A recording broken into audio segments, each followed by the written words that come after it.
Love your voice, Stacia. She sounded kind of robotic, but it was cool anyways. So, well, thank you who are here to role play with me today. My most favorite ever script. The acronym is LP Mama. You could literally Google this and you'll see a whole slew of different versions of this script. But I originally learned this script in, well, from Zillow. And so let me see if I can share with you the idea behind it. So can you see this, Kelly? Yes, thank you. Yep. Okay.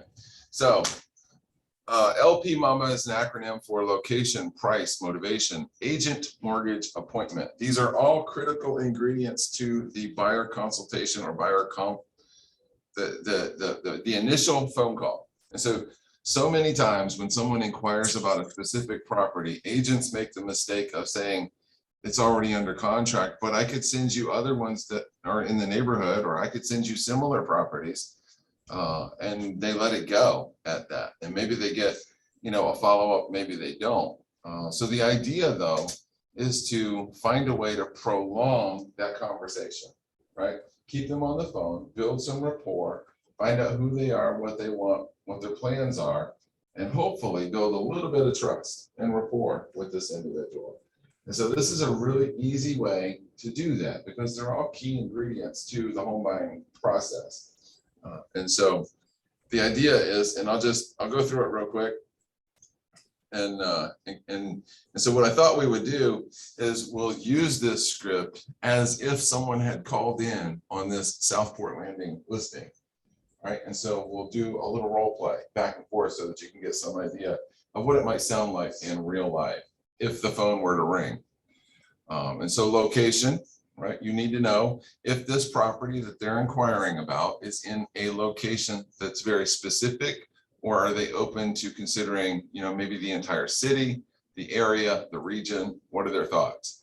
The price, obviously, is this property in the price range that you feel comfortable at, or could you go up, or should we go down a little bit? Motivation. So obviously motivation is a key ingredient. Are you just thinking about moving, or do you need to move, right? Are you renting right now? Is your lease coming to an end? Are you under some sort of pressure to move? Because, obviously we hope they are, because we don't want to show them 500 homes for the next 6 months and then them decide not to move, right? We all go through that from time to time. So determining someone's motivation is critical. An agent, obviously we need to know if they're working with another agent. Are we the 13th person they've called about this particular property or a particular property? We want to know if they have a relationship with someone else. And then mortgage, we want to know, are they planning to pay cash for the property, or have they spoken to someone about getting a mortgage loan? All right, also very, very important. And then we want to close the phone call with a request for an appointment. And so that is obviously our goal, is to get face to face with them, because that's where we can build that relationship and that rapport, right? That's where we can become their agent of choice, is when we get face to face. And so we want to close for the appointment. So without any further ado, what I'm going to try to do is share both of these screens. So we have this property. Ooh, cake. I have a handout for you, Marvella. Oh, you're here for the closing. I'm sorry. But I'll okay. take your handout. Okay. I don't want to distract you from your closing. Oh, no. Hey, Brian, don't leave my help. Thank you. This is You the got them script. to where they needed to be. All right. Cool. So this is a listing. Obviously, this is Betsy's listing over in Gatling Point. And what I would like to do is pretend that that Randall is calling me to inquire about this listing. And this could be a listings to leads generated listing. This could be any property that someone calls you about, and this is your first conversation with them, right? And so the idea is to get to know them and get to know more about them. So About that red brick house and stuff. yeah, that one. Yeah, so they're calling about the red brick house in Suffolk. Yeah, so that's tough. It's nice when you have at least an address. So, all right, so you're gonna call me. So you say, no, I'm gonna call, no, you're calling me. We're connecting. So you're gonna say, I'm calling about 20559 South Fort Landing. So, Ring ring. So, hey, I'm calling about 20559 Southport Landing Place in Smithfield. okay, fantastic. And what was the name? My name is Randall Stevens. Hey, Randall, my name is Jason. How are you today? I'm good. How are you? Perfect, perfect. So this home is in Gatling Point, really nice neighborhood in Smithfield. Is that a specific location, or were you just looking for anything in Smithfield? Smithfield is my general area that I'm looking for. Okay, fantastic. Do you live in Smithfield now? I do. Okay, excellent, excellent. And so this home is actually listed for $629,900. Is that a price range that you're comfortable with, or should we, would you consider even more than that? I could probably go a little bit more than that, but this is good. This looks good for the house that it is. Okay, fantastic. Are you renting right now? I actually am. Okay. And do you have a lease that's coming up? Yes, I do. Okay. Ending up in the end of February. Oh, wow. So it's coming up pretty quick. Yeah. Wow. Awesome. Have you been out looking at properties already? Have you met with any other agents? I've done a drive-by, things like that, but I haven't talked to any other agents yet. Fantastic. All right. Excellent. And are you planning to pay cash for this property, or have you spoken to anyone about getting a mortgage on yet? No, I'll be mortgaging it. Okay. Not financing it. Okay. Fantastic. And would you be, well, so what I was going to say is, would you be willing to talk with our lender to see about getting pre-qualified? Maybe you would, maybe you wouldn't. I probably wouldn't include that. It's a little too soon, I think, to include that in the dialogue. So the next step obviously is to go for the appointment. So and I don't want to ask. So I haven't done this in 3 years, but I don't want to ask for the appointment. I want to suggest that the next step is the appointment. So maybe you would go from, are you going to pay cash for the home, or have you spoken with anyone about getting a mortgage? So answer that question. Financing it. Okay, fantastic. And the next step is probably for us to get together so that we can talk through the processes of buying a home in today's market and maybe put together some strategy ideas. Is there a good day for you this week to meet up? Sure. Thursday's good for me. Cool. All right, so that's the idea behind this script. It's to get a little bit of information that we need in order to help them through this process of buying. And so, anyone else want to try that? I have a question. Yes. When it comes down to the mortgage and the price, because we ask them, is that what you're comfortable with? But how would they know what they're comfortable with without first talking to a lender to see if they're approved for that much? It's a good point. And there are so many mortgage calculators on the internet today.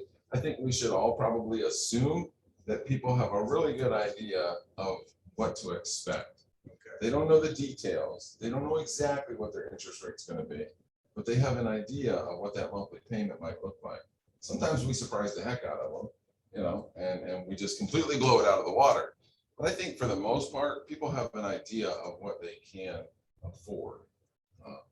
Maybe they're right, maybe they're wrong, but they kind of have an idea. Yeah.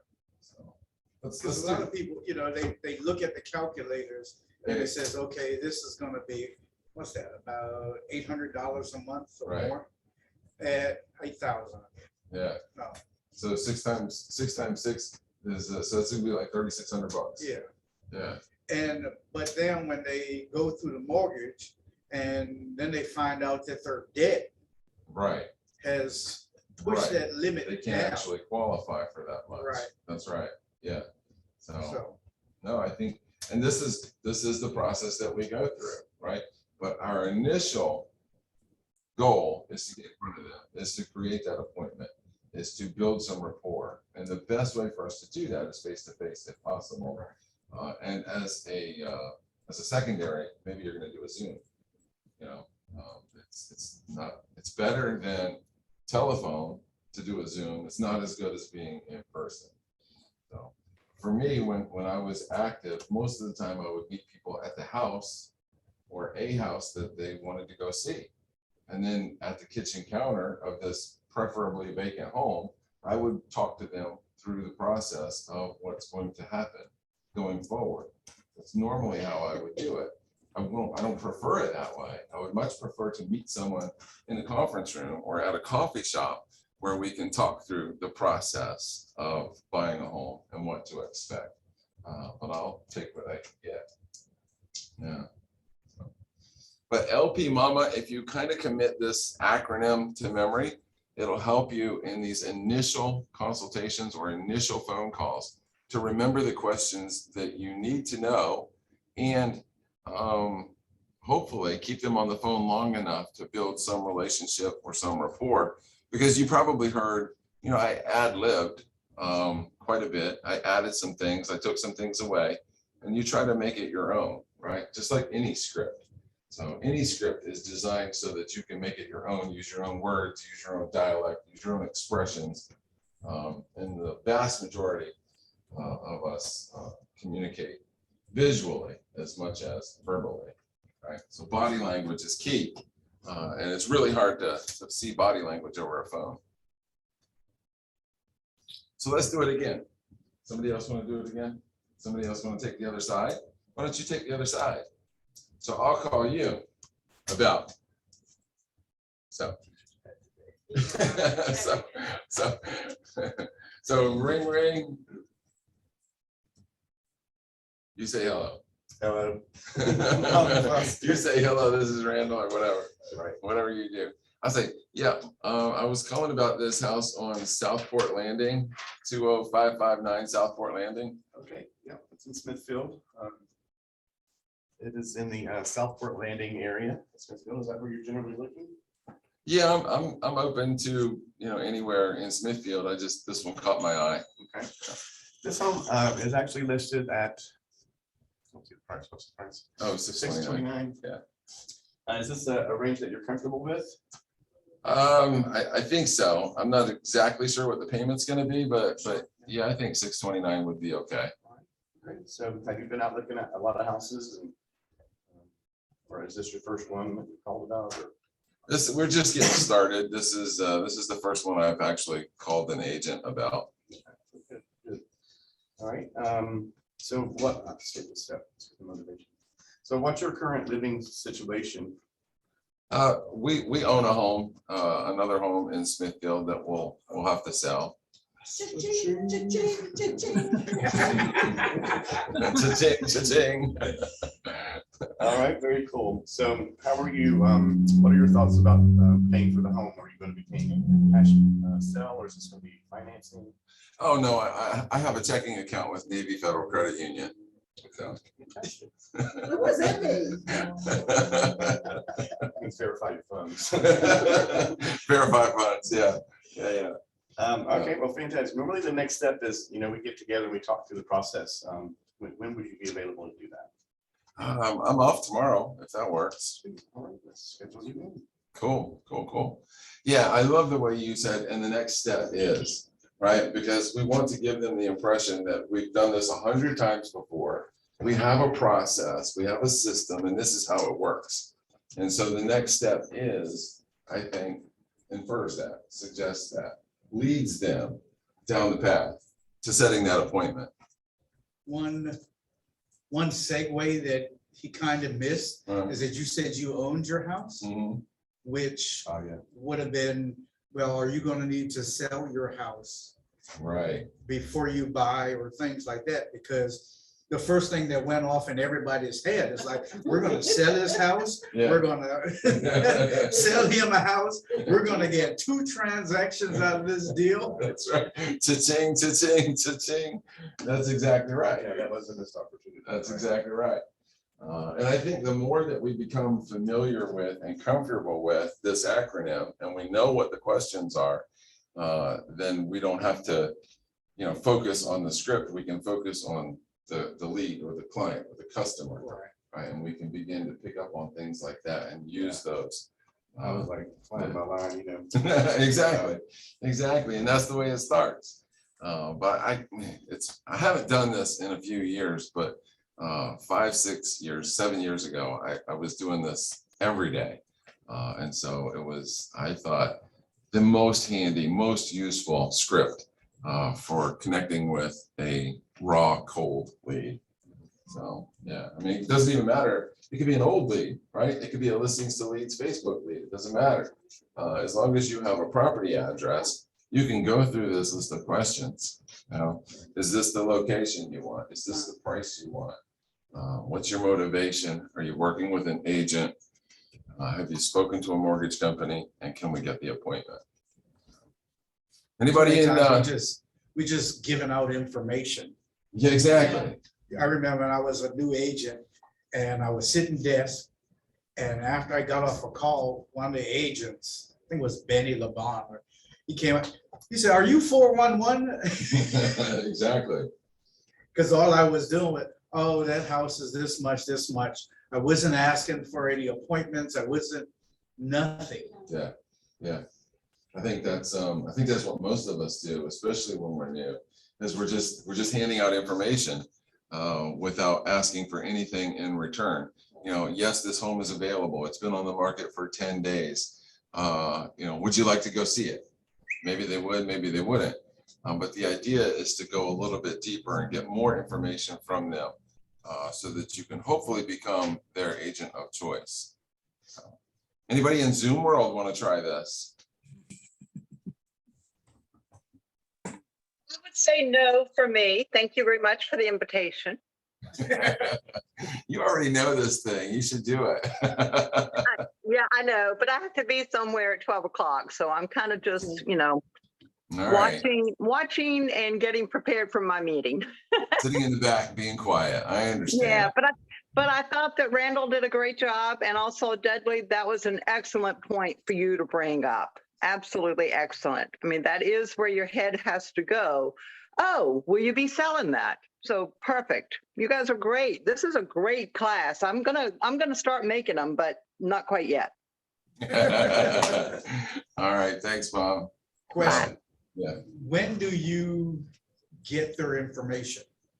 At the beginning of the call, end of the call, like their name probably at the beginning. Name at the beginning. Yeah. Contact information, phone number or something. I would like do that. all that at the end.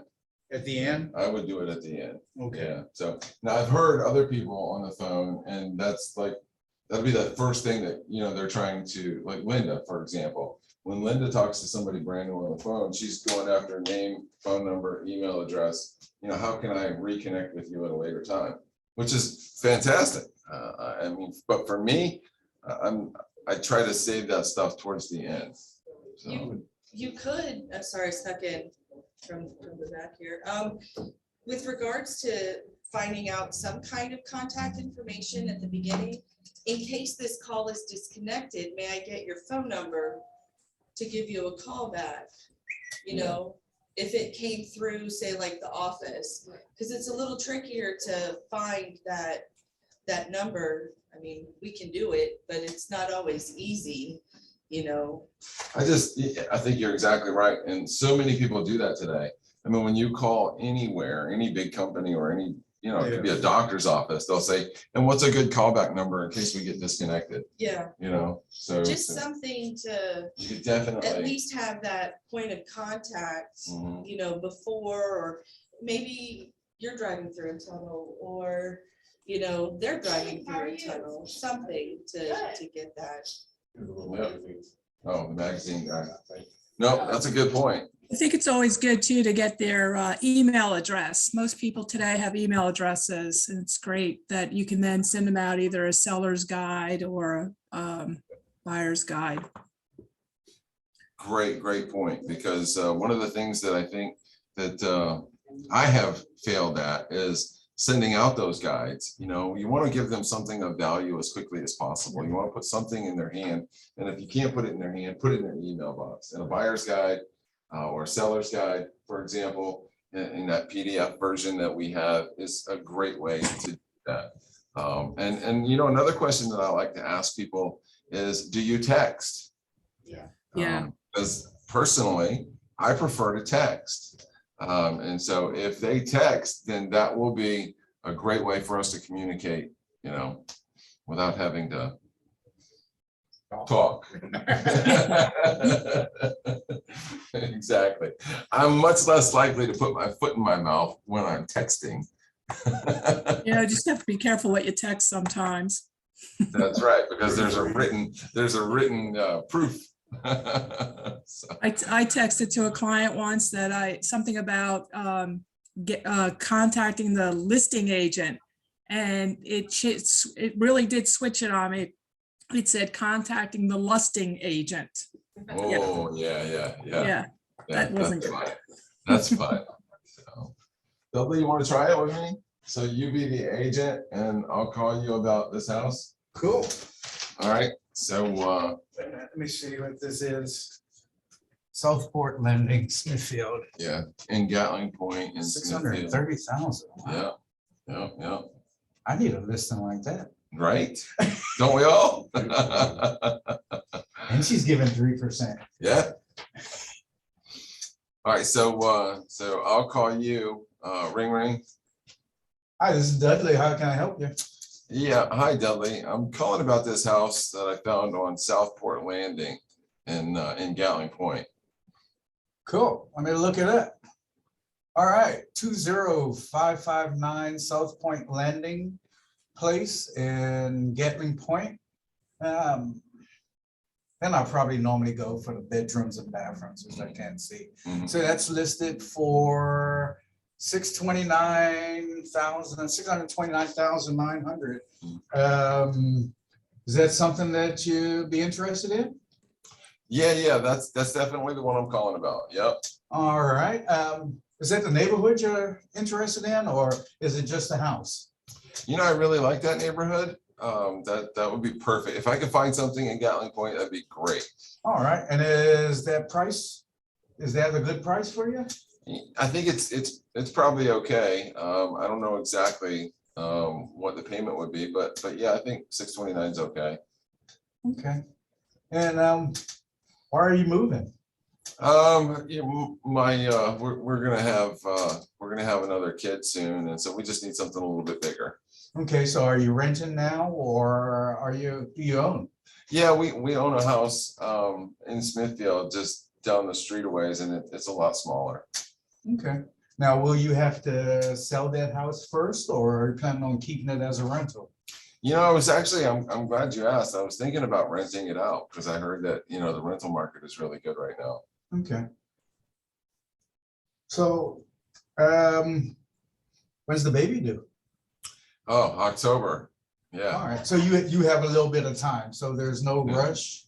No, I think this is something that we want to get into as soon as possible. We're ready. We've been thinking about this for, a long time. Okay. Have you looked at any other properties in the Gatling Point area? Yeah, we've actually looked at a couple, but nothing felt quite right. Okay. So you've talked to other agents? Yeah, well, we just went to some open houses. Oh, okay. Yeah. So you have no agreements with any other agents? Oh, no, no. Okay. Now, will you have to take out a mortgage, or are you paying cash?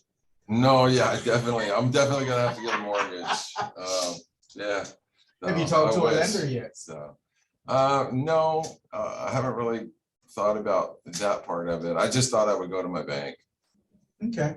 Well, it's always good to get a second opinion. We have an excellent lender in our office that I don't think anybody can beat his deals, but. Well, I'm totally open to it. Yeah. So is this house available then? I don't even know. Just say yes. It is. Yeah, yes, it is. Now, one of our next steps would be to get together to discuss the entire process, and when will be a good time to meet with you? I'm actually off work tomorrow, if that works for you. Cool. What's a good time? 3 o'clock. 3 o'clock's fine. Cool. So, and then I guess I get your contact information, and Yep. we'll meet. And Yeah. Okay. So, in a perfect world, I try to meet them at an office. The world is not perfect. And so, we could meet at 7-Eleven. But in this market, I would probably just meet them at the house, because tomorrow, Mhm. or the It could be day gone. after, it could be gone. And it's quite likely that in a real life conversation, you're going to talk through some of those things. Right. You've probably heard that the market is crazy right now. Houses are selling so fast, so it's amazing that this one's been available for 10 days now. Can't believe it. We should probably get over there as soon as we can. Yeah. Are you available today? Exactly. Yeah. So, but again, I love the idea of saying the next step is, because we want to suggest to them that we have a plan and we've done this many times before. Yeah. One question that just keeps coming up. When do you do the buyer broker? So the law says that when you have a substantive conversation about a specific property, so by default, we all naturally work for the seller, right? Seller's paying commission until we have a signed buyer representation agreement. At that point, we're allowed legally to divulge any known confidential information or discuss strategy, pricing strategy, offering reduced price or asking for closing costs. So those are considered substantive ingredients of a conversation. But if you just happen to show up at this house and open the door and walk them through that, you don't necessarily need a buyer representation agreement. It's only when you get to the point where you're talking strategy do you need that buyer representation agreement according to the law. Okay. So yeah, so you could show them a dozen houses without a buyer representation agreement. You're perfectly legal and perfectly fine to do that. But when you sit down to have that conversation about strategy, then you need to get their signature. Because a buyer broker really doesn't hold them to using you, does it? Not to me, it doesn't. And so the idea behind the buyer broker, in my view, is to give them a frame of reference for, loyalty, honesty, ethics, all of that stuff. That's what we owe them and that's what they owe us. But the idea is to protect your commission. In the event that they go around you, buy a house that you've shown them with someone else, then you have a legal right to go back to them for that commission. We've had people here do that and win that commission, which is crazy. I wouldn't do it. I mean, they literally had to go to court. I would have just said, there goes another one. But that document will protect your commission in the event they say, I'm going to go somewhere else and buy this house and not tell you about it. If someone asks you if you can cancel or if they can get out of the agreement, personally, I would say yes. Some agents might be different and they might say, we've got 2 weeks left on this agreement, and I really want to show you this house. But it's all up to you and how you treat them. But I would personally let them out of it. Kelly, do you have anything to add to that? Absolutely. I've been there, I've done that. You never want to hold anyone captive because, your reputation's on the line. And if you're going to hold someone to that contract, if you've shown them all these houses and you've done a lot of work, but in the end result, if they really want out and you don't let them, it will come back to haunt you. I agree. It's not a good move. You destroy that relationship, how many people are they going to tell? Yeah. Right. Yeah. Bad news travels faster than good news. Always. So a bad review, for example, it's said when someone's not happy, they'll tell 10 people. When they are happy, they might tell one person. Mhm. So yeah, Exactly. I would let them out personally. You do Jason, you. can I tell my little story Yes, please. about that? About how 2 years after the fact, I was paid for a sale. Yeah. Wow. All right. So I was, and I'm going to keep it short, but the bottom line is that this is 2 years later after I had worked with some buyers and I showed them a for sale by owner. And I guess in the midst of the seller and the buyer talking, they decided between the two of them that he would come back in 30 days or so and just buy the house. And what they told me is that they had just decided to rent. So I said, okay, and I'm a little nice guy, so I let it go. 2 years later, I happened to be in that neighborhood, and I don't know what prompted me, but for whatever reason, I looked up the MLS and I realized that they had bought that house within 45 days after they said they weren't interested. And so needless to say, I contacted an attorney contacted the seller, and the seller sent us a check. Wow. So be mindful that, yes, let them out if they want to be let out, but be mindful that they will turn around and go behind your back and buy it. Okay. So, yeah, just beware. And that's what life is not fair. Yeah. Sure. Yeah.